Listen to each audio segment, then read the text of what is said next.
Assalomu alaykum akalar, tuzimsizlar, salomatchiliklar yaxshimi? Ro'zalar tutyapsizlarmi? Charchamay.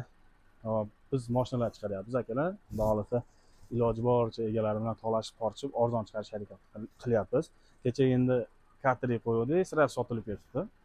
Hop, sizlardan poddержка, podpisatsiya, like bosib, repost qilib, qo'llab tursanglar, xudo xolasa yaxshi mashinalar chiqaraveramiz. Hop, bizga trekker mashinasi keldi. Sveji kelgan 2023 RS degan komplektatsiyada ekan.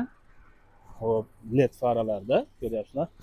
Hop, chiqarilgan yili 2023 aytib o'tdik. 1.2 turbo benzin. Mashinani вторичный kraskalari bor ekan. O'zinglar uchun tekshirib olasizlar din kodi bilan. Повторитель поворотнigi bor, слепой zonasi bor, бесключевой достуp bor. Mashina elektrический, katta monitorda, probegi 24515 km deb aytibdi. Original ekan. Hop, sidena podogref, обдув bor, rul podogref bor, komplektatsiya USB-lari bor, avtomat korobka, elektroruchnik, ikkita ключи bor, elektrический sidena yuklari bor. Mashina sidena holatlari zo'r holatda, ko'zalari. Mana din kodi bilan tekshirib olsanglar bo'laveradi. Carfax'ini. Orqa sidenalari yaxshi holatda, xudo xolasa. Elektro bagaj.